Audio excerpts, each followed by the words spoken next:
Good morning and welcome to Brandenburg News Network. I am Donna Brandenburg, and it's the 9th day of October 2024. Welcome to our show today.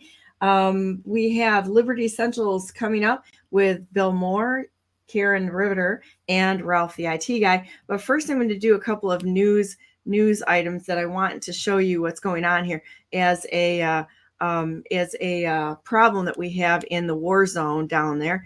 Hang on one second, and I am going to. Sorry, guys, there you are. I'm playing with this a little bit because I'm learning how to do this a little bit differently. And I want to bring in a few news clips so that we can see what to focus on a little bit or what I'm focusing on. That is, there we go. Now I got it right.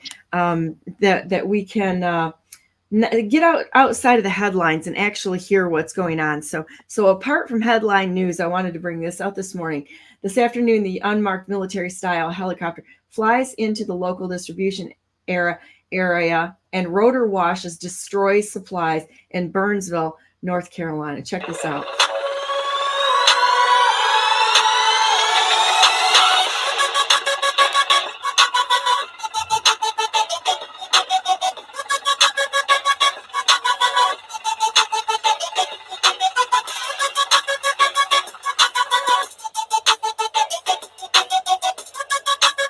Flew in and hovered around looking for a bit, looking for what they thought where they could land. They got waved off, told not to land. Then they dipped down and performed a rotor wash, which seemed to be deliberate, and then flew off, destroying a lot of the staging area, harming people and destroying supplies. It was unmarked and unable to zoom in and see the persons who were in it, except for they were wearing masks. Flew in, check this out. 40 minutes prior to this, two unmarked black SUVs running blue light rolled through. They could clearly see the supply set up, and look at what they did. They destroyed it.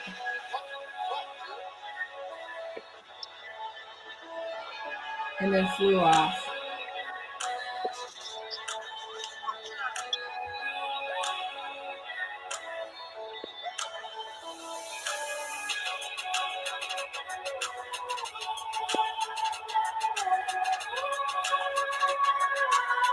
So there's the reality of what's been going on down there. FEMA's been turning people away that are trying to help. And now we've got a helicopter that comes in and destroys a supply area. What really is going on there? And then I want to read another thing that I got from a person who's on the ground there. And this comes to me through another friend. Local contact said that he personally witnessed multiple freezer trucks filled with bodies from floor to ceiling. They claim to be with the hospitals, and we're going to identify them, but it may take weeks to accurately get counts and to line up the missing persons. Multiple areas with hundreds or thousands of missing or unknown. Some of the stories are pretty rough, I'm not going to lie, but people here are completely not trusting anyone from here and have run out FEMA and other government employees, in many cases, with physical violence when they try to assert their authority. Respect authority. They're not buying into this. All the cops and deputies of our locals and have banded with the people, no hesitation. Our clinic is set up and we're in a sweet, super shishi area, Sugar Mountain, and using the local business for people to be treated. And my contact, who is a former Marine, Jim Bob, yes, that's his name, is getting us four-wheelers and side-by-sides to head into the backcountry. Currently, it's around 45 degrees. I'm going to pass out in my sleeping bag on the deck, and we're going to get going in the next 2 hours. So this is what's really going on down there, guys. It appears that there's there's definitely an undeclared war going on. So we're gonna stay with us and trying to get news on the ground, not just from the fake news media, and then bring it out here. So with that said, morning, guys, on to Liberty Essentials. What's happening this morning? Morning. Good morning. It's Wednesday morning, got a cup of coffee, and life's good, right?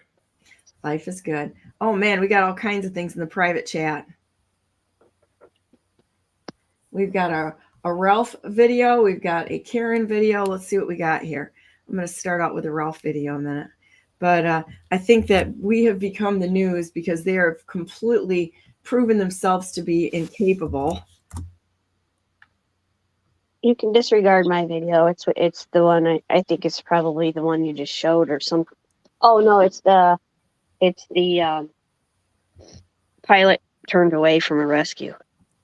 Okay, let's bring this here and see what. By now, I have no doubt that most of you have heard about some manner of suspicious happenings in regard to the hurricane relief effort. Maybe you have heard about the bungled but in the course of conducting yet another rescue, was told that if he flew back up the mountain, he would be arrested. And I've been getting calls in from folks with family and friends trying to conduct rescues and drop supplies, and he is not the only one facing these threats. Hang around for this one, guys. It is going to piss you off. I'm working harder than ever to provide for my family. So I think that, yeah, nice. Anytime they throw an ad in, I'm usually done with it right then and there. But I think that we can see what's happening.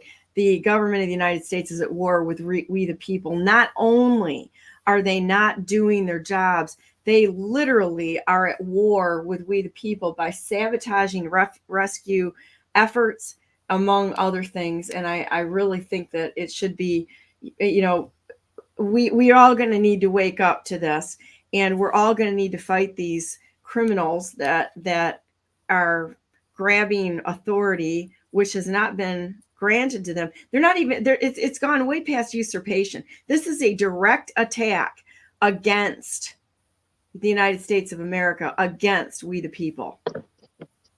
Yeah, and this is why it is so important that people understand, like our previous shows, people understand who the militia is and understand what their duties are. Because you do have a declared war in North Carolina, right? Whether people want to admit it or not, there's enough evidence out there. That's just there are a couple of the videos, but there's enough evidence out there that the government has been threatening people who are only trying to help their neighbors, right? This is how far we've gotten in America, to think that what we are commanded to do, as the Good Samaritan did, would become an illegal act by their own admission, right? There's no law against what anybody's trying to do down there.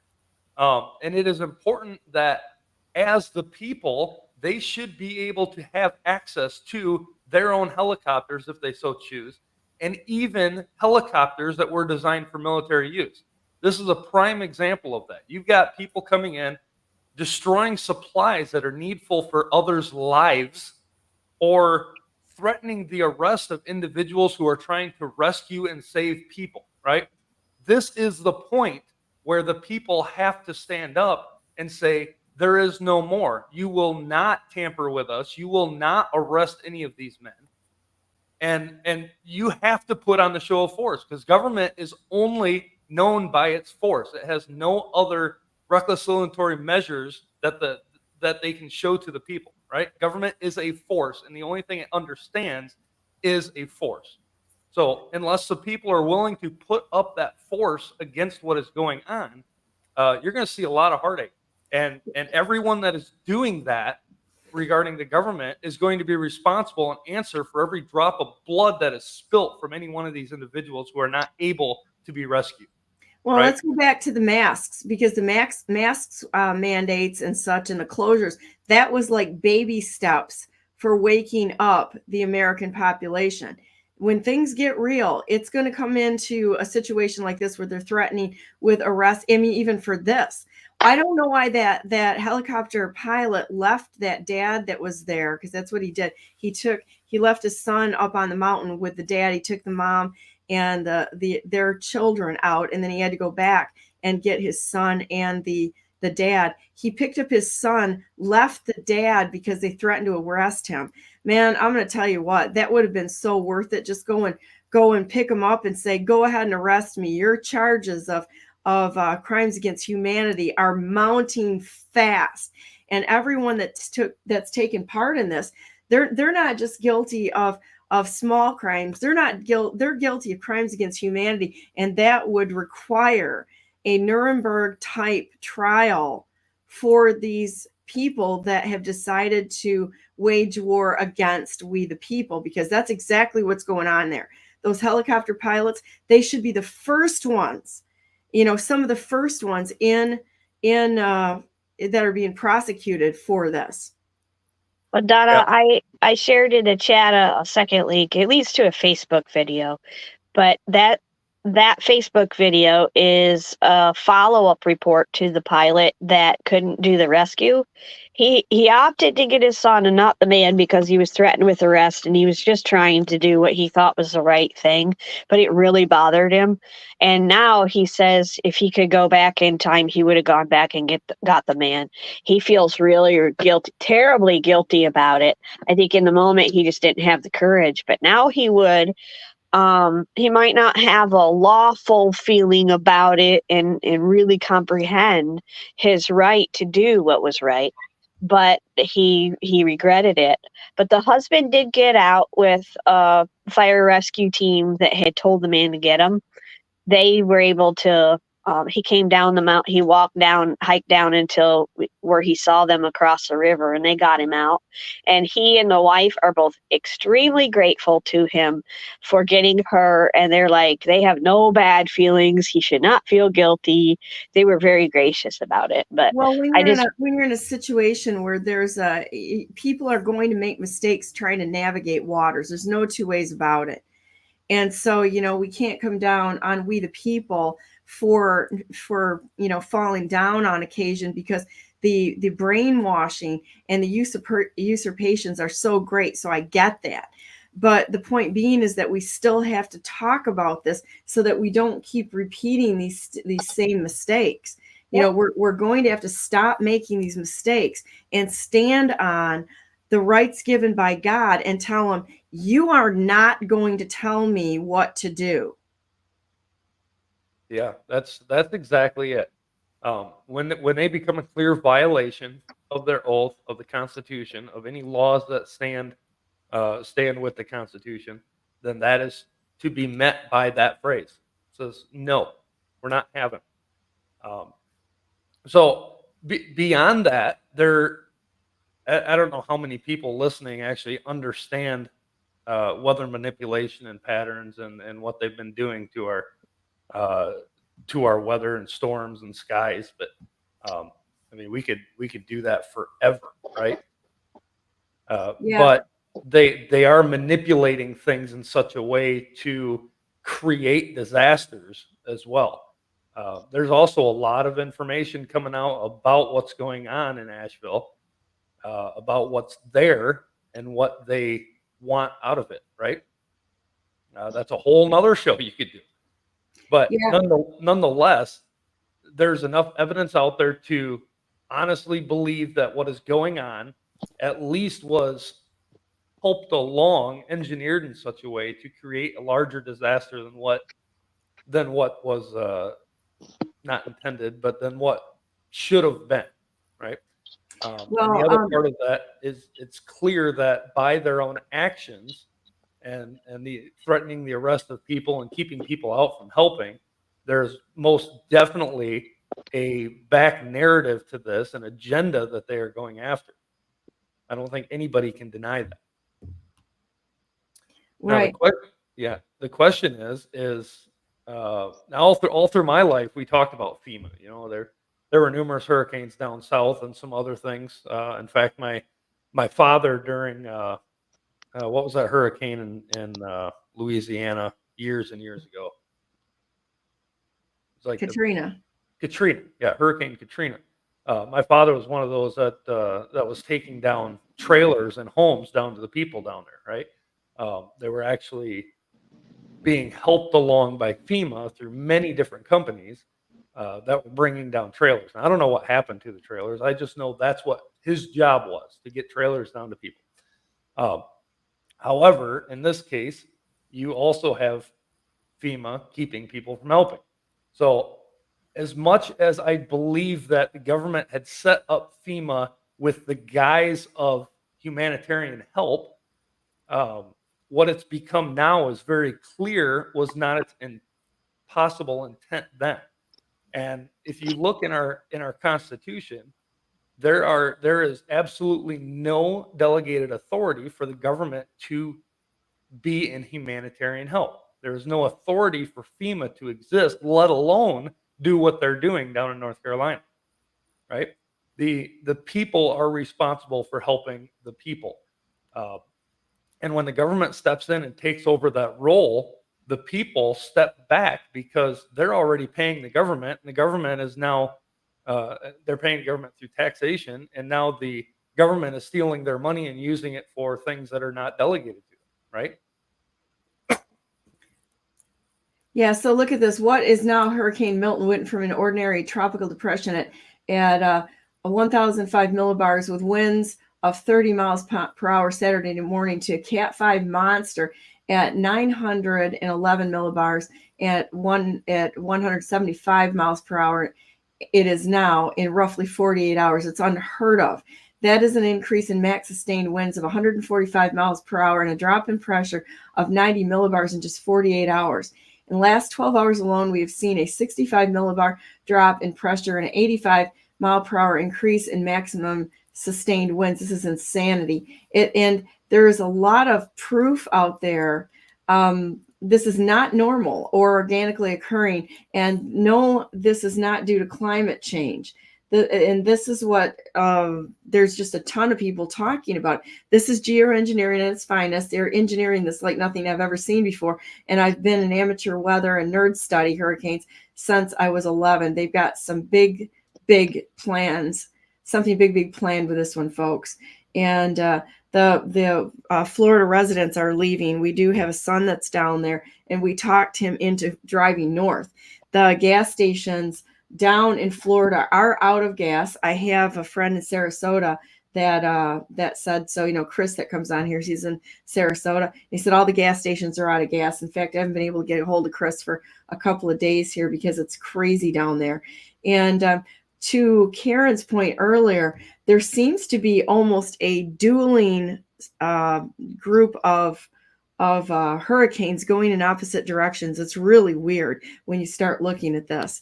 So, but back to it's going to take we the people, because if they are creating these storms through geoengineering and then keeping people out to actually help, this is absolutely murder. And it's mass murder on a scale that we can't even imagine. Yep. So there's a story about a man named Davy Crockett, right? This is very applicable to what's going on regarding the government trying to get in there and be the help. In this case, be under the guise of helping, and in fact not. Davy Crockett was a congressman back in the early 1800s, right? A lot of us know the old stories with Davy Crockett, you know, the frontiersman. And he was an incredible man, to say the least. But I want to read this out just a little bit. In the early 1800s, Congress was considering a bill to appropriate tax dollars for the widow of a distinguished naval officer. Right? This is a naval officer who had died now, obviously. So several beautiful speeches had been made in support of this bill on the floor of Congress.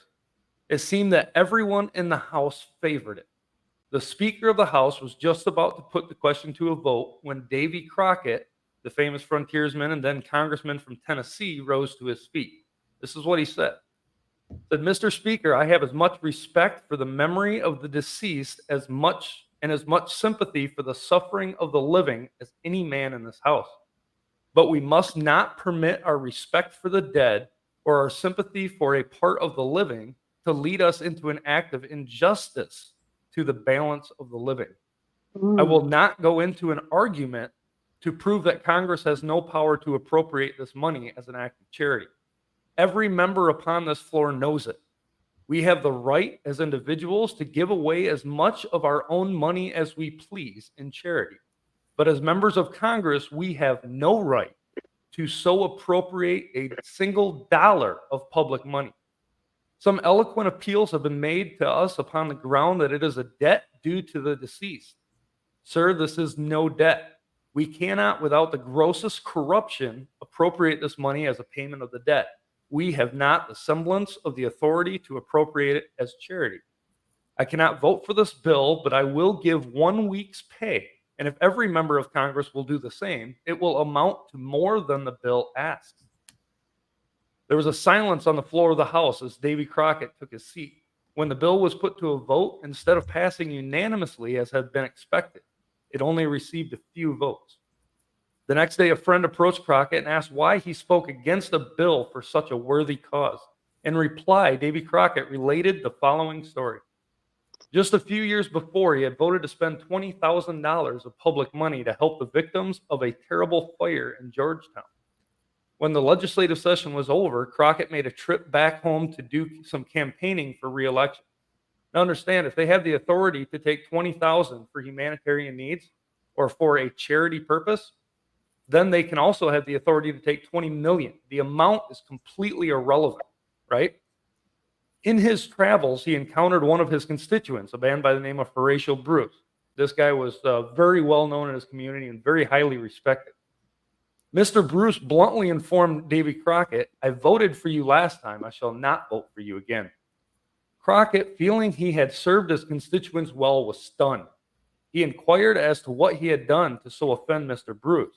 Bruce replied, "You gave a vote last winter which showed that you either have no capacity to understand the Constitution or that you are wanting in the honesty and firmness to be guided by it. The Constitution, to be worth anything, must be held sacred and rigidly observed in all of its provisions. I take the papers from Washington and read very carefully at the proceedings of Congress. My papers say that last winter you voted for a bill to appropriate $20,000 to some sufferers by a fire. Well, Colonel, where do you find in the Constitution any authority to give away public money in charity?" "No, Colonel, Congress has no right to give charity," he said. "Individual members may give as much of their own money as they please, but they have no right to touch a dollar of the public money for that purpose. The people have delegated to Congress by the Constitution the power to do certain things. To do these, it is authorized to collect and pay money, and for nothing else. Everything beyond this is a usurpation and a violation of the Constitution.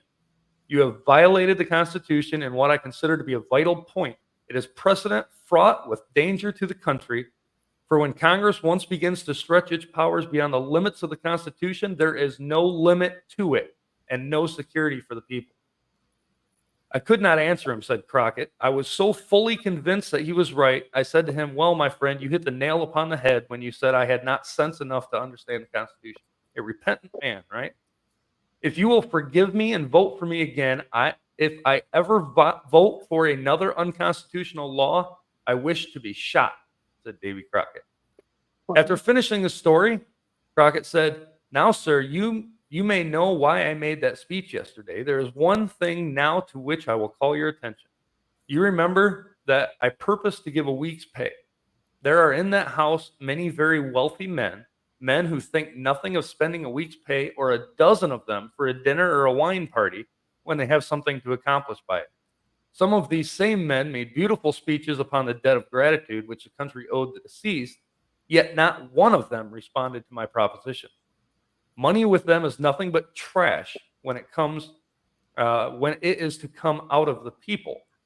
But it is one great thing for which most of them are striving, and many of them sacrifice honor, integrity, and justice to obtain it." This is the early 1800s, right? How much more of that do we see going on today, especially right now in North Carolina? It's amazing. It's absolutely incredible. And it encourages them to actually create these situations in order to siphon the money away. I'll be right back. Yeah, there was I'm not big on memes, but one thing I did appreciate is a meme going around locally that describes FEMA funneling emergency money to aliens. There's been some really good memes about that. Yeah, I do believe that's as close as you can get to that understanding. I mean, how many? I have no idea, but how many thousands of employees do we have in FEMA that are being paid by tax dollars for humanitarian aid? Right? Yeah. Not one of them should receive a single penny from the public treasury. right? That was the point of the whole story. And yet they continue to send them and restrict the people from helping instead. I'm telling you, it's disgusting in my mind. It is absolutely sick what is going on. And even worse so, last week, I think I had talked about putting together a team and going down there. I've got several friends down there right now. One of them just got in, I think last night or the night before. And he's got some pretty interesting stories going to come out. But even trying to put together a team, I got from, I'm going to say the leader of the team, but the guy who was mainly helping put all this together, I got word from him, what was it, Saturday morning. We were all together, and he even made the comment, this is less than a week later after we announced this, but less than a week later, he made the comment, I don't know if we're going to be able to put together a team to go down there. And I just shook my head in disbelief. I was like, we barely even talked about it. It was just the option to do so. And the lack of men that actually have the courage and the willingness to sacrifice something of themselves to actually go do something good is incredible. And I believe that's one of the sole purposes for it, is because they deem the government can take care of it, right? In fact, I hear a lot of men making those same types of prayers. That one of which I heard last week was that they were praying that the government could actually get in there and do their job. And I just about laughed out loud. The government is very well doing their job. They're showing their force and seeing exactly what they're capable of. But I'm from the government, and I'm here to help. That's right. That's right. What was that? 8 words? I think Ronald Reagan said those are the worst 8 words you can hear, something like that. Yeah, something like that. I don't know. So I'm still going to be down there, whether a single man goes with me or not, right? I'm resolved to do such a thing, and that's just the way it's going to be. Around the same time, since I've got to go there for something anyway, I'm going to plan on spending some more time down there. So if there's anybody who wants to go, I carry a 12-passenger van around with me, so I've got plenty of seats. I could fill that puppy up, and we could actually make waves down there. Can you pull a horse trailer? We can pack everybody in a horse trailer like they used to do with the military at boot camp, right? Yeah, anything that it takes at this point. We all got to be willing to do something. I've had a lot of people that have actually messaged me and said, "Hey, I'd like to donate to this. Where can I send you some money to help out with finances and such, And I tell them, I was like, I don't need anything. I've been blessed with the funding to get this done, right? And I won't go into all the details, but I am perfectly capable of taking what I've been given and using it for that purpose. But there are people who are not so blessed, who are not in my position, that need that extra little bit of help. And there's many organizations out there doing it. And those are the people that need the help, right? And like I said, I've got a van. I can take anybody that wants to go in my area, right? Or on the way down, I'll pick anybody up. But I don't need people to donate. That's the best blessing there is. And that's the same point that Crockett was making to the Congress. Like, you guys have the ability to do exactly what you're trying to do, but instead you want to use somebody else's money to do it. And go ahead. Sorry, go ahead, Ralph. In regards to donating money versus donating your time is way more valuable. We can't win with the money side of this because they have unlimited money. They laugh at our money.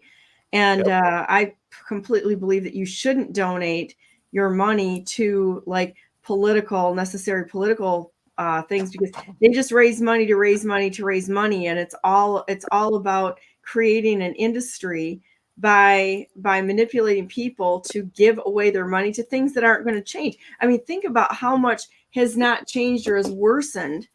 So, and the amount of money that gets donated to these political hacks and such hasn't changed a thing.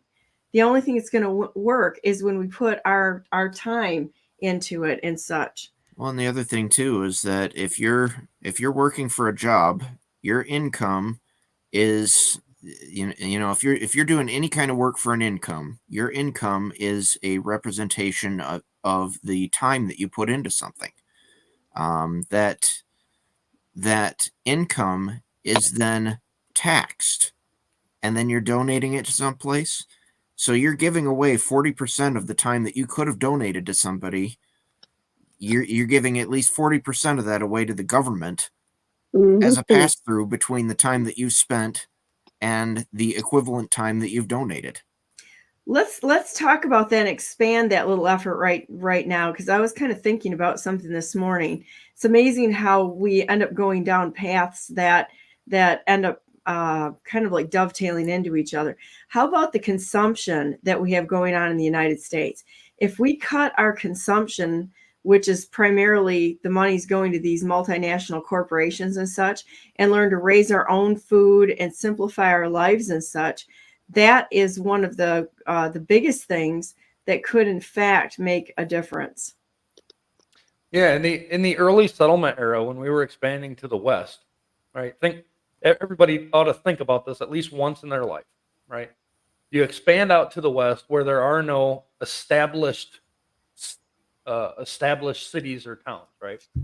The men go out there, they build a homestead, and together they build a town and then create together a civil body politic, right?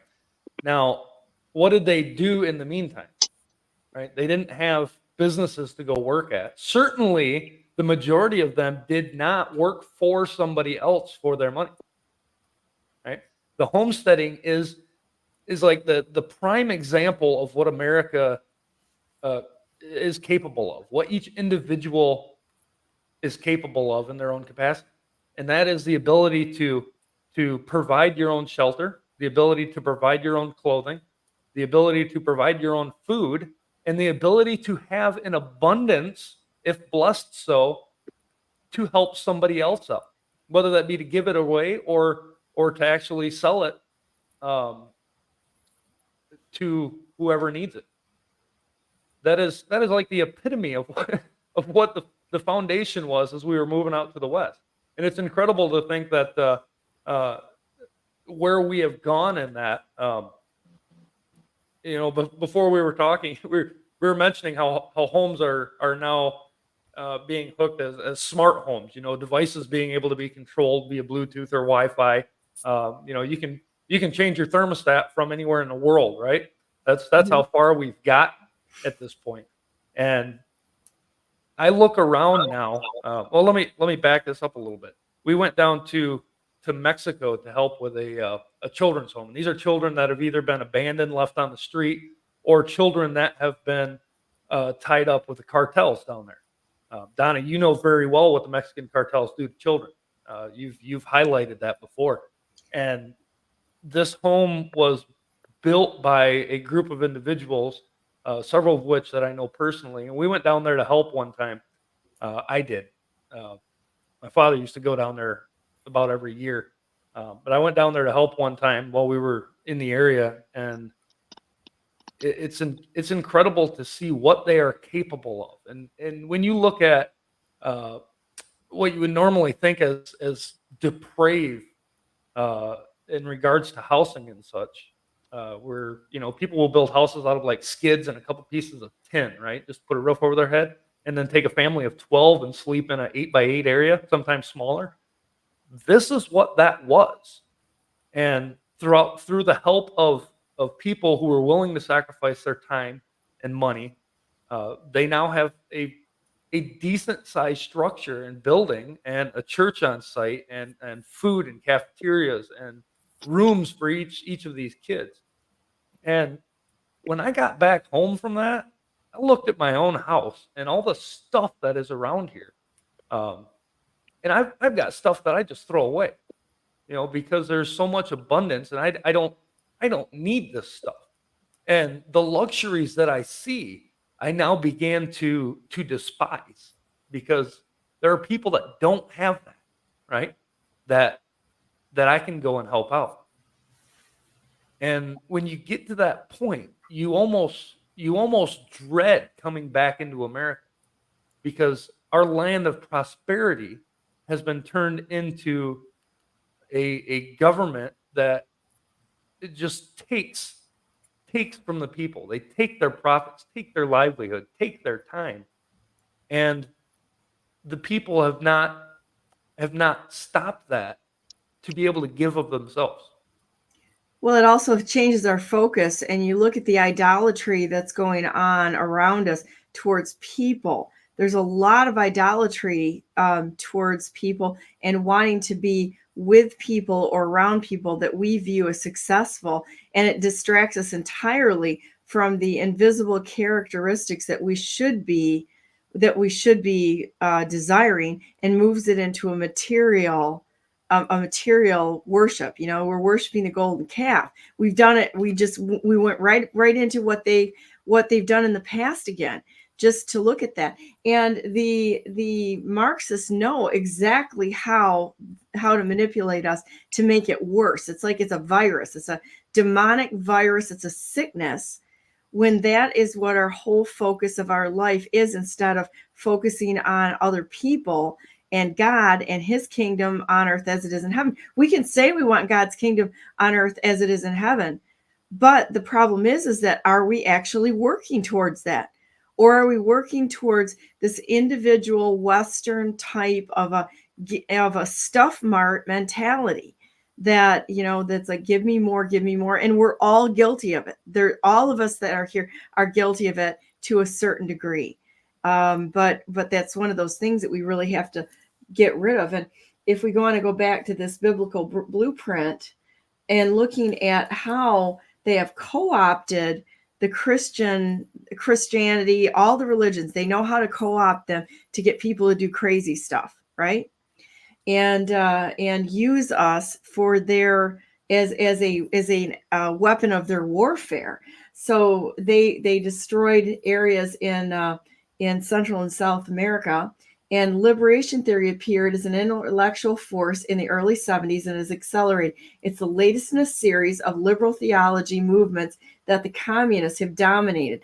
This time they have gained support of many apostate Roman Catholic priests. I'm going to say it's not just Roman Catholic, it's all of them. It is all of the different churches and the different denominations, which is demonic, demonic nations is what they are, who never seem to get themselves excommunicated. A sign that the Roman Catholic Church is in deep trouble and deepest in history. It's all over the place, guys. So a version of the liberation theory is found in this book simply as an extension of modern times of the Bible's message of salvation and covenantal faithfulness. Biblical liberation begins with liberation from sin in the life of each God-redeemed, brought back individual. Liberation doesn't end here, but it must begin here. Without spiritual liberation from Satan and sin, there can be no long-term liberation from political and economic bondage.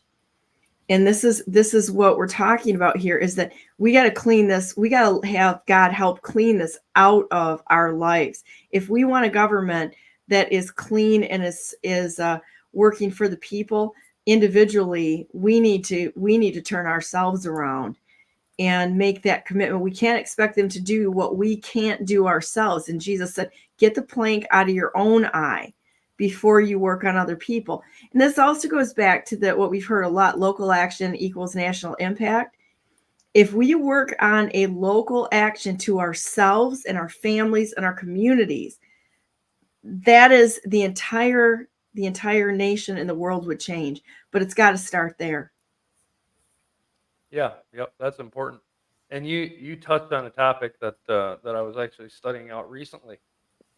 If you go back into Judges chapter 5, when it's talking about Deborah, the biblical woman who was willing to run a spike through the head of a tyrant, right? I love that story. But in verse 8 specifically, one of the things that she had said was that they chose new gods, and then there was war in the gates. This whole coexist thing. Regarding individuals, right? And I'm not one to say that that an individual should be deprived of life just because they don't see things the same way. They don't believe the same thing, right? That's not me. However, we are a government of laws, right? One of which we've done a couple of shows on regarding the religious aspect of our foundations and of the founding fathers and throughout the state constitutions as well. And Judges 5 touches on that. When Americans allow other gods, other idols to come in and begin to accept that, well, what does that bring? That brings a whole nother culture in as well. The people that choose to do such things and to infiltrate America and indoctrinate the posterity into believing something that is not, they are causing, or not causing, but they are amplifying the destruction that follows, right? She says, because of that, there was war in the gates. And that we see that happening all the time, right? Even regarding the idolatrous state of government, right? I mentioned those prayers I was listening to people say, and it's almost like they worship the government in that sense, that somehow the government has this the superior authority that they're not utilizing, in which the authority has never existed nor will ever exist here in America, except the people lay down and they strip the government and rewrite it into what they would like. I think there's this expectation of, well, the government is capable of doing what I can't do. You know, Bill, I was one of those people that reached out to Bill and said, my church wants to participate. We don't know how. I've been thinking about going myself. I have training and experience that could help maybe in some way. I don't know how, but I kind of feel called to. But that's the thing. Like, I don't have a team to network with. You know, I don't have, you know, that's what I keep thinking. And I know that's what a lot of other people think. Well, the military or the National Guard, they're organized. They can access equipment that is needed.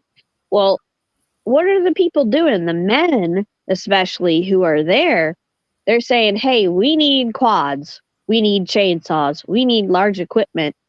And that's coming because there are businesses that are donating, there are people that are donating, they're working together to get construction equipment down there to clear roads so that rescuers can get in and provide supplies.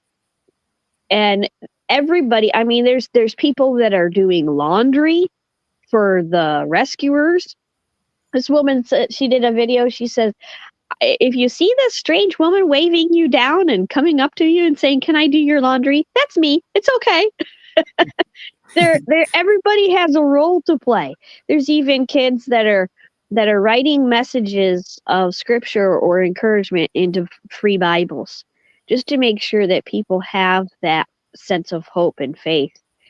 And so there is a role to play for everyone. I think that if you just go and try, you'll find it. But that's where America hasn't had that. You don't know the strength that God gives you until you're called to do it and you actually pick up and do it. And I think that's one of the things we're finding out. We're learning all over again. We're a really strong and resilient people, amazingly strong, resilient people, because God has blessed us with that ability. And especially if you go and put that to work, He's going to give you what you need. It may not be easy. It may be very hard. It may cause damage for you for the rest of your life to see what you're going to see going down there.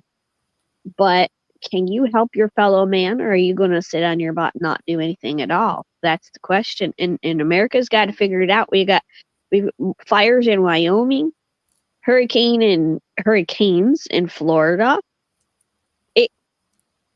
You never know what's going to happen in our own backyard in the next few months. It could be another sort of some kind of tragedy or disaster that you might be called upon in your own neighborhood to help somebody.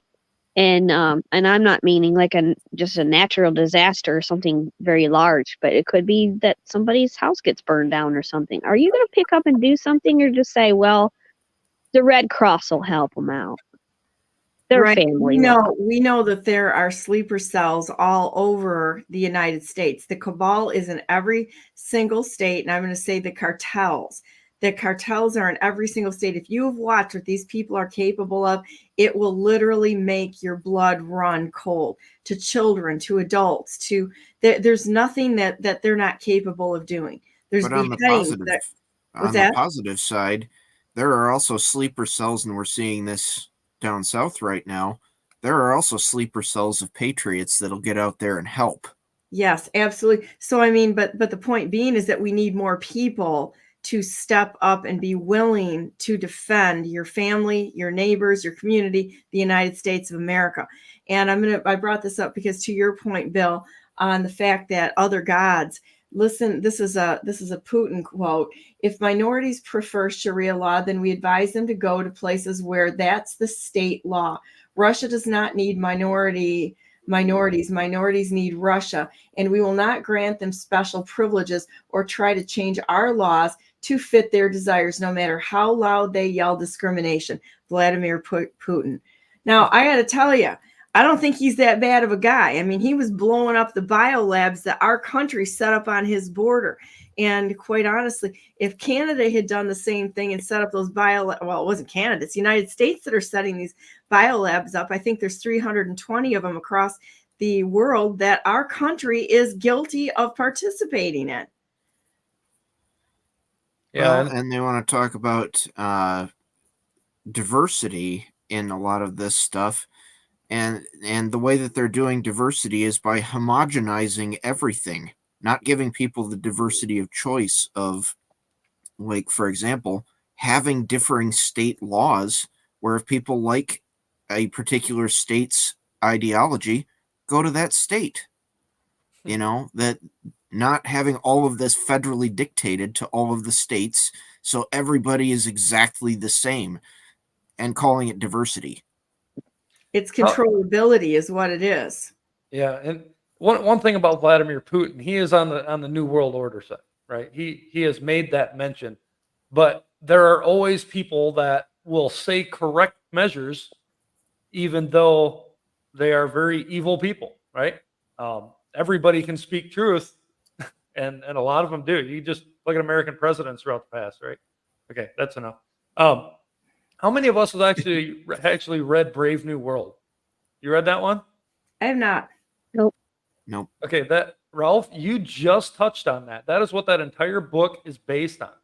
It is to destroy the diversity and try to make everybody the same in recognizing that the state is supreme, and doing so by indoctrination and chemically altering individuals at birth that they may have specific jobs or roles in society, right? That's how far Brave New World goes. In fact, I like reading Brave New World even more so than 1984. It touches on a lot of other things that 1984 does not. A lot more of what we're seeing today. So if you haven't read that, take a chance and read through it. You might absolutely hate it because there are a lot of things in there that seem really weird and off base. But the more and more we see what's happening in the world today, the more and more that possibility actually exists, right? I just lost my thought. I was going to reply to something you said, Karen. Oh, one of the things that is not happening, right? We know that one of the powers of Congress is to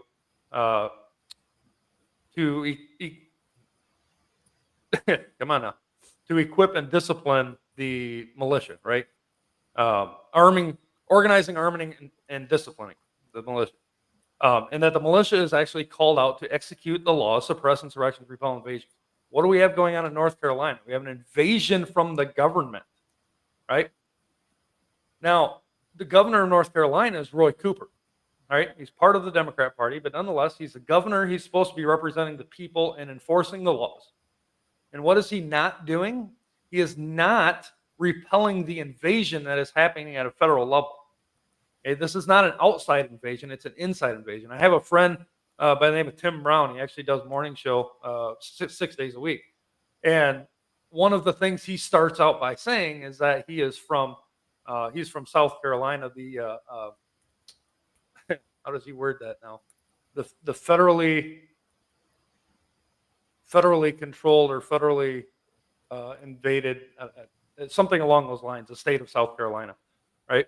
And he recognizes that's in fact how it is right now, that the federal government has usurped the authority of the states. And drive this all the way back to the mid 1800s, right after Davy Crockett, for instance.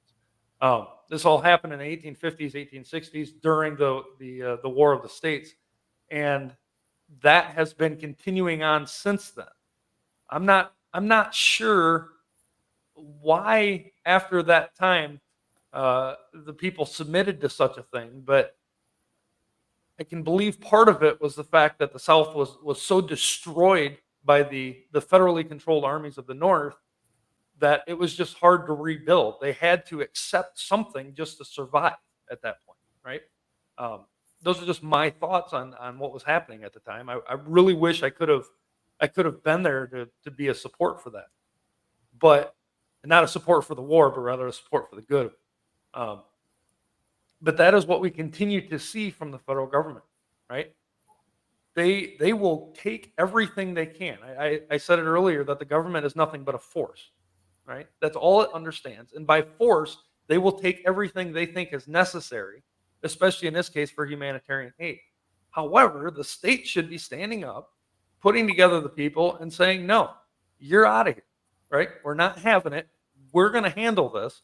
Those who want to help, here's how to contact us, but you will not invade our state. It's as simple as that.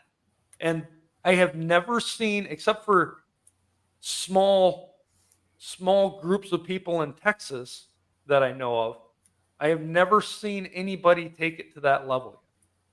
But that is exactly where we're at. That the federal government has to be put back in check. And the executive branch won't do it. The Congress definitely won't do it because we can see everything that they're doing in violating the Constitution. And the Supreme Court certainly won't do it. They've made some good calls in the last couple of years. I'll admit to that. But in overall, none of them will actually uphold the Constitution, nor the people's rights, nor the states' rights, right?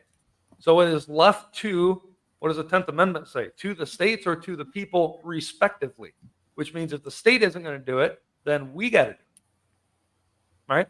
That's where the sole power lies. In Michigan, we have that perfect clause, Article 1, Section 1. What does it say? All power is inherent in the people, right? All political power is inherent in the people, which means we have the right in all political cases whatsoever to exercise authority, right?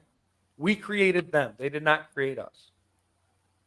I've heard there are some sheriffs kicking FEMA out if they interfere with any kind of rescue efforts. So there are some at that level who are actually doing their job.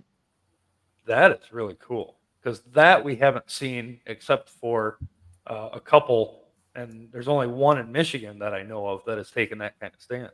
That'd be Dara Leaf, wouldn't it? Yeah. I love Dara. During your governor run, you talked about doing that extensively of kicking out people, federal agencies trying to usurp authority unlawfully. ATF needs to be done. They know that needs to be abolished. All of the education organizations need to be abolished and return them to the parents and local control. There's teachers and parents that could decide what needs to be done or how they're going to do it in the local areas. The ATF needs to be out. I mean, you can go right down the list of the three letter usurping traitor agencies, because through Citizens United, they've all got rights as an individual, so let's treat them as such, and they need to be abolished, because this has been so weaponized against us. Health and Human Services, Child Protective Services. All of these agencies have proven to be incredibly incompetent and predatorial, as well as a total usurpation. Hang on a second, I gotta look something up because I think I got a helicopter going overhead. Let me look. Yeah, You got to look at that sort of thing, right? You've got to absolutely look at yeah, that's what it is. Hang on, let me see what we got here.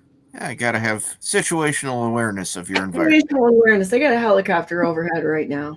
So and It's not the first time that's happened during the show. It happened at my house once. yeah, it happens a lot. Let's see what I got up overhead. I was like, Donna, I think there's a helicopter going over my house. It was circling around looking for a place to land.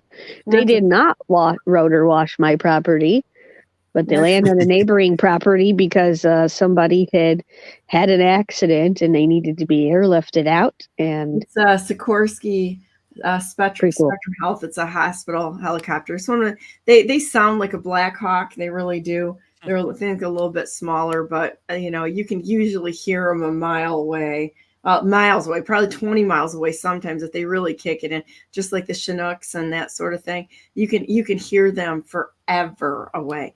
So I want to bring something up here that Ralph put up. This is on the weather manipulation again. They can weaponize it. They have been weaponizing it for a long time. Project Storm Fury was an attempt to weaken tropical cyclones by flying aircraft into them and seeding them with silver iodine. The project was run by the United States government from 62 to 83. The hypothesis was that silver iodide could cause supercooled water in the storms to freeze, disrupting the inner structure of the hurricane. So, guys, this has been going on for a very, very long time. And so, I mean, let's just look at almost 70 years of 65 years or so that they've been messing with this. And so you think that this is a new thing? No, it's just that we're not up to speed. And then we also have this one that is Operation Popeye. Project Controlled Weather Popeye Motor Pool Intermediary Compatriot was the military cloud seeding project that was carried by the U.S. Air Force during the Vietnam War, 67 to 72. 72, that year 72, I'm going to tell you what, there was a fundamental change in the United States of America in 1972, and the whole thing was completely coordinated.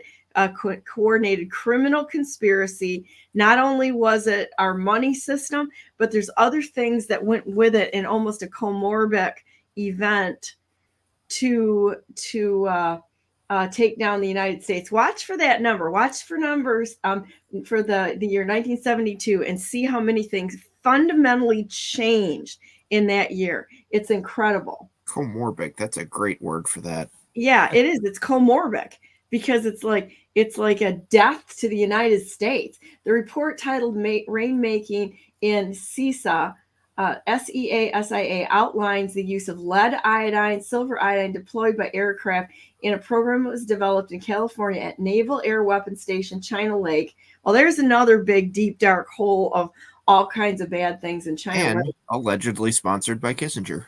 Yeah, there you go. And so the chemical weather modification program was conducted from Thailand over Cambodia, Laos, and Vietnam, and was allegedly sponsored by Secretary of State Henry Kissinger and the CIA without the authorization of then Secretary of Defense Melvin Laird, who had categorically denied to Congress that a program for modification. Oh yeah, what? There's nothing to see here, everyone, of whether for its use as tactical weapons ever exist. Nothing. And this was eventually weather modification for military purposes was later classified as a war crime, but as the fat electrician likes to say, it's never a war crime the first time. Yeah, have you guys ever watched The Fat Electrician? I don't Is think that so. another one of those things you have to be older to No, actually, yeah. Since you are all children, all right, children, you have to learn from the master here, children, on what to look at, because the Fat Electrician has got some wonderful videos that he's put out on military involvement. One of the funniest ones is the one that they did a beaver relocation. And it's absolutely hilarious how a bunch of guys in North Idaho decided to relocate a bunch of beavers that were destroying the town. And they were all ex-military. So they used their skills. So you can see what skills come in handy when there's no government oversight and you can get real creative real quick to solve a problem, where the way that they were doing it from, say, organizations like FEMA, we're actually just killing the beavers. Okay. And so they actually took it upon themselves to let me put a link up here a minute, to actually do what Americans will do, is get in their respect for beavers and how they actually help areas. They literally relocated beavers. That's not the only thing that he writes. It's a incredibly, this guy is hilarious. And he has done videos on, oh my goodness, let's see what's happening with this, on all kinds of military action. And he's well worth the watch. A lot of really. you probably already know the name Desmond Doss, and even more if you would remember it if I reminded you that he was one the of my conscientious favorites. objector in World War II that refused to carry a weapon into combat. Despite that, he saved 75 men at Hacksaw Ridge as a medic. But what almost none of you have heard of is the experimental unit that he was a part of.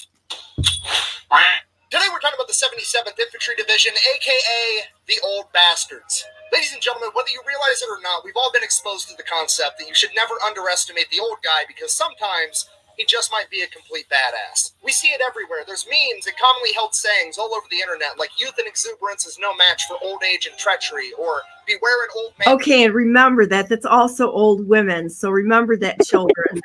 that old women, old men can truly be bad. The badassery starts right there, because we get past the caring stage and just want things to be right? And the creativity of doing things and having complete contempt for idiocy in government. That is the origin point of badassery in old bastards, right? Whether they're men or women. And in a profession where young men die. And if that wasn't enough, in pop culture and TV, there are characters in pretty much every show and every movie that are the embodiment of this sentiment, and they are more often than not the fan favorite that everybody loves. On Nickelodeon, a kids channel, you see characters like Uncle Iroh and King Boomy. In anime, you see characters like Master Roshi. In more adult shows, you've got characters like Mike from Breaking Bad, Lloyd from Yellowstone, and Sir Barristan from Game of Thrones. Characters like this are everywhere in pop culture, and they are catered to every age group, because it is never too early to learn the simple concept of be careful, because that old man just might whoop your fucking ass. It is absolutely, his videos are absolutely hilarious. I will put this in the chat so we don't get a strike on YouTube here, but you'll enjoy his channels, and not only does it do a very, very good recount, he does a great recount of history in a very raw way that I like his straightforward approach. And there, it's in my Telegram channel. So he's got a good one on a horse too, named Reckless. And the story of Reckless is absolutely amazing, and how this horse absolutely saved so many lives. And it was going into a bad area. I mean, this is actually applicable to what we're talking about, North Carolina and such. It is a horse that they picked up to carry ammunition and ordnance into battle while he was being shot. This horse got awarded 2 Purple Hearts, and they smuggled this horse back into the United States because the troops would not abandon this horse, because the horse had so many acts of heroism to save people. And the stories are just amazing. And then the commitment of people that actually serve together and won't let anybody be left behind, even if it was a horse. Yeah. Come on. It's really a great story. So the question was asked earlier as well. It's like, what can somebody do that doesn't see any way to help or any way to send money, right? And while we were talking, this thought came to me. It's like, everybody can do something, right? regarding North Carolina again. How many people have like a can of food in their cupboard? I bet almost everybody has a can of food to spare, right? And if you think about this in the most simplistic terms, a can of food might save the life of a child for several days, right? When we think about it in its most simple terms, that is the littlest thing that somebody can actually do. But almost everybody can do it. I don't honestly know of a person that does not have a little can of food, except for several of um, the homeless down in Grand Rapids or such, right? We can talk about that at some other time. Well, and I think So we got to remember too that when we're preparing, I mean, this is going to happen in my opinion, in every single community across the United States, because the only way to get rid of the criminal enterprise is the whole thing has got to be cleaned out. And that means it's back to you and I, our families and our friends, the people we know. Do you have a preparedness plan for yourself, for your family, for your community? Are you thinking I just need like 6 cans for myself to live on for a week? You're going to find yourself starving to death and in trouble, because if this thing shuts down, as evidenced by North Carolina, or there's another tragedy in the area, it could be years before we see our way out of it. If the power grid goes down and we end up having to do a dark start or a black start, where are you going to get the power from? All they got to do is knock out 9 critical infrastructure stations, and the United States is done. And I mean, we're done for power, because there's going to be a problem restarting it, even if we can, and they haven't fried us with an EMP. We have to be taking this seriously, not only to help the people in North Carolina, but to have a year's full of stuff saved up, because you never know. The people around you, if you're here, you're probably a little bit above the curve when it comes to knowing what's going on out there, because you wouldn't stick with us if you weren't. But the point being is that those of us who are out there better realize that we're probably in the 3% that is taking this seriously, not just for ourselves, but the people around us. You better have a plan. yeah, it's back to the early frontier days, right? That we talked about earlier. Everybody has to be responsible enough for their own safety, their own survival. It's not government's job, and it certainly isn't your neighbor's job. However, everybody should be watching out for their neighbor. I mentioned it before. We live in a very small community up here, right? There's a lot smaller, but we only have 4,700 people in a little bitty village. But we have a group, right? We have a network of people that are capable of doing certain things. We're setting up our own defense mechanism for the township, right? We're setting up and I'm not talking about just individuals. I'm talking about an actual township. We're talking about this, where very few actually are, as to what happens if we have to go this route. We have to be able to be self-sustaining. The moment you rely on somebody else to provide something that you need, that somebody controls you, right? If we are capable of providing for ourselves, there is nobody that wields a sword over us. It is impossible for somebody to say, do this, or I'm going to make you hurt in this way. It's like, and that was part of it, is making us dependent on them. Yeah, you can do whatever you want, guy.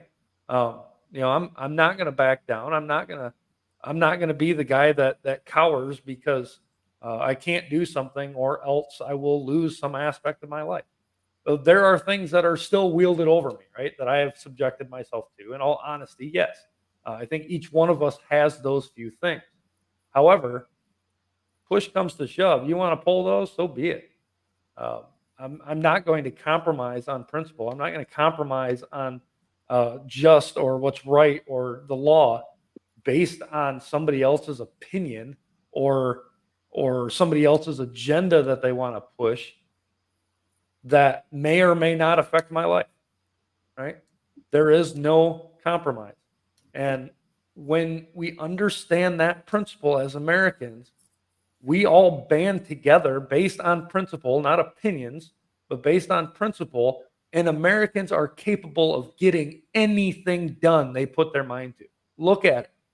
Look at what it was in the early 1600s throughout the foundation. Look at the revolution that happened to separate ourselves from a tyrant who wouldn't be ruled by God. Look at how far the states have progressed in their understanding and in their power and in their scope of authority. And also look at how the federal government has progressed in its power and authority, right? Because we've left off that measure. We've allowed it to happen. And now we reap that consequence. But there are few people, right? And I know a lot of them, but there are few people who will stand there and say, I don't care about what happens to this, right? I don't care what it's possible for them to do. I'm going to remain here and I'm going to stand this ground and I'm going to stand in the gap of somebody who may or may not be able to. There you go. There's a satellite image of Milton. And I think that's kind of amazing. Look at the force there.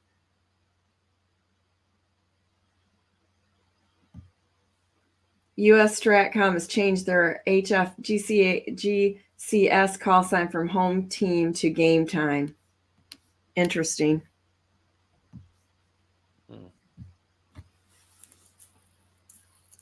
Sorry to get off topic there, but I just got caught up with the shiny thing. But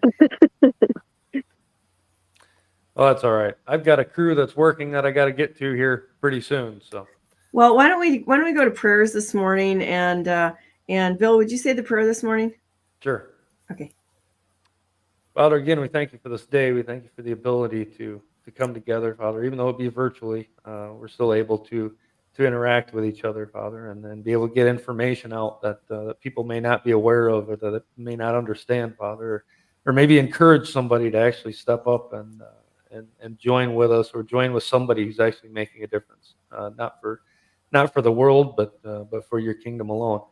And Father, I would not only pray for the protection of those down in this hurricane, but also that you would strengthen men and call them out, Father, men and women that would stand and be willing to take part to make a difference, to not only help protect and serve the community, Father, but to protect life in general.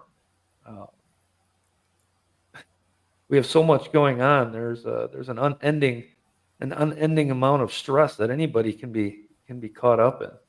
We ask for clarity of mind. We ask for power, for peace, Father. We know that you've overcome the world and that you've granted to each one of us to overcome it as well. If we're succumb by it, it is something that we have left off, that we have not done or partaken. I ask that you would clear the way, Father.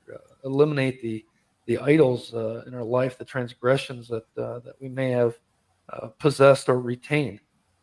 Clear those out of the way, Father, that we can actually stand up and stand in the gap, if not for ourselves, but for somebody else under your authority and your power. I ask all these things in Jesus' name. Amen. In Jesus' name, amen. Thank you so very much. Last words, guys. Well, we can all go ahead, Karen. Find your role to play. You know, I've been trying to figure out what that is for me, and I said, well, for right now, when I was down for the count for a couple of days, I spent more time looking around at what was going on elsewhere and just sharing it. That was my role to play for the time being. So I wasn't just not doing anything. I was doing something. And I'm also looking around in Michigan. Is there going to be a need here? Maybe that's why I haven't found a need somewhere else. Find a role to play. Think about what your skill levels are, where your resources are. What has God blessed you with that you can share with other people? There are people who are who have some land or have some space in a barn that are saying, hey, bring your horses here. I'm only an hour from North Carolina. They just have a willingness, and that's a great place to start. Yeah, and I actually wrote a song that I'll have to bring up at some point. It's called Faith of Works, based on James 2, where it says, what does it profit if a brother or sister be naked or destitute of daily food? And we say, eh, for instance, if we just pray for them and say, hey, depart in peace, be warmed and filled, right? Make sure that you're taken care of. But we don't give them the things that are needful to their body, right? What does it profit? It's faith without works, and it's dead. It's as simple as that. If you're not willing to stand up and do anything to help out a brother or sister in need, you might want to re-examine where your faith actually lies.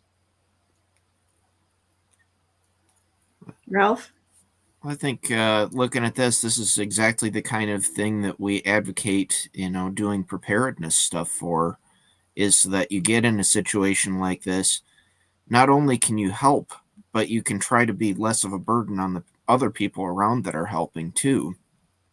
Not that I'm saying, blame any of these people for this, but it's something for all of us to learn from, that this kind of thing happens. It's not, don't just prepare for the end of civilization as we know it. Be prepared for any kind of a natural disaster or an unnatural disaster so that you can jump in and help. Well said.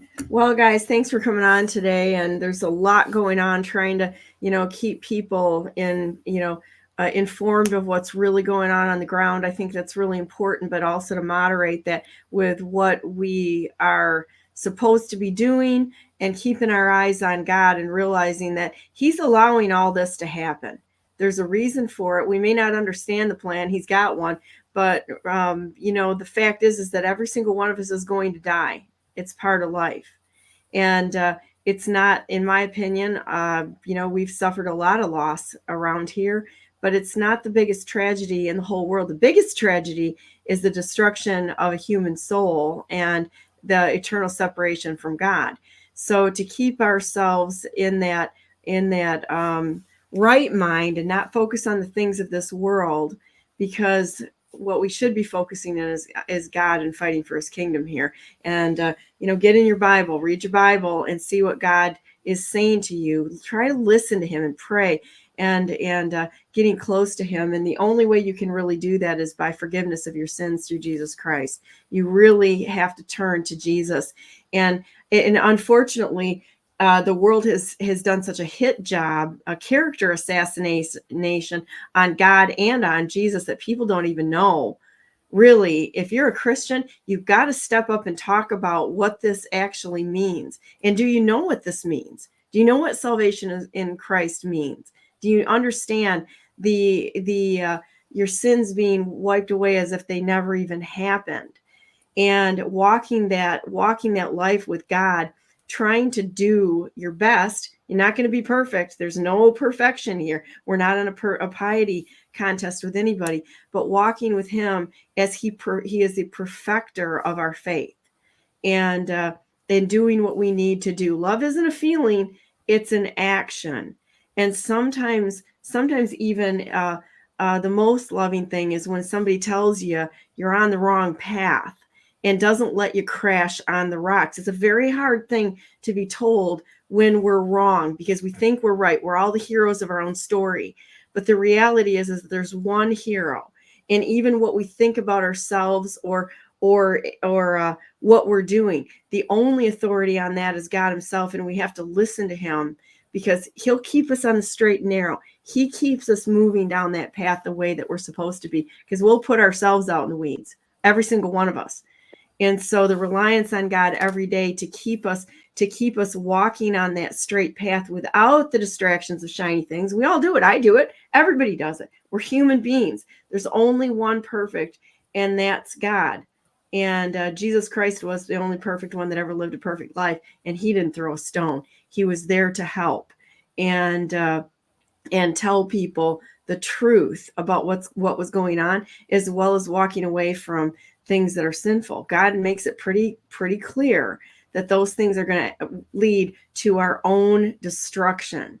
Sin always leads to our own destruction and the destruction of those around us. And it's important to remember on an individual basis that we've got to confront that within ourselves, not just in society and say, look at what they're doing wrong, or they're doing wrong, or they're doing wrong. The government's all wrong.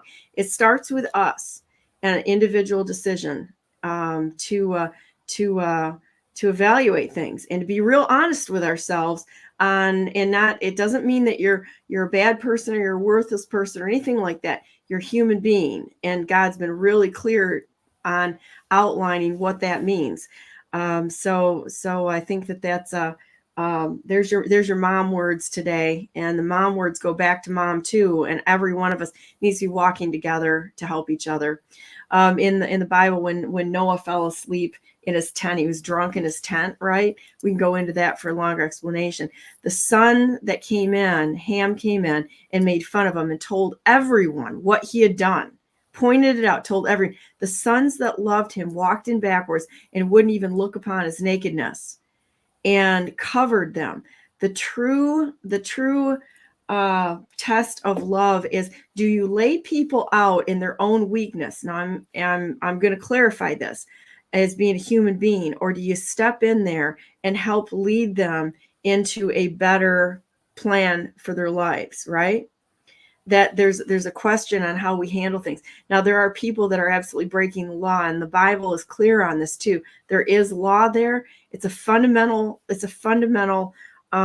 basis. There's a standard there.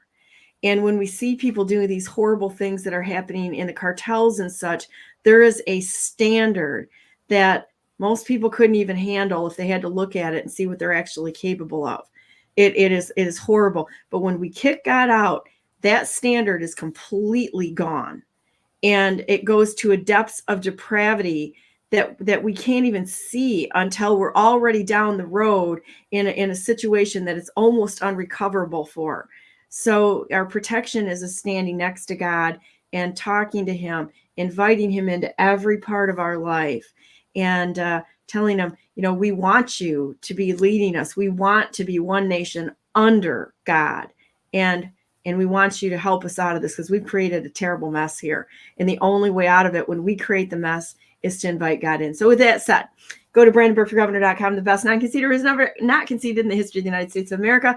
And I want a discussion with the rightful president of the United States, President Donald J. Trump, about this at some point in time. God bless you all. God bless all those whom you love, and God bless America. Remember, God is calling his people out to step forward with boldness, no fear, and let's be a force on this world against this evil that's standing here, and stand up for the things that are good and God's good purposes. Have a great day. And if you don't have a good example, be one.